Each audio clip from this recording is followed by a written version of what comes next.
করতে চলে গেলেন। কারণ শাস্ত্রে বলেছে পুণ্যম তীর্থে কৃতং যেন তপ কার্পয়তি দুষ্কর্ম তস্য পুত্র ভবেৎ বৈশ্য সমৃদ্ধি ধার্মিক শুদ্ধি।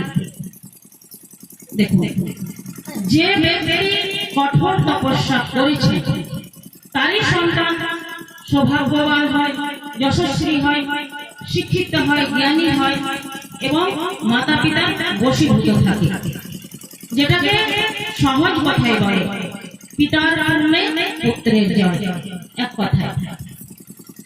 তো কর্দম ঋষি চলে গেলেন তপস্যা করতে বিন্দু সরোবর নামক এক স্থানে।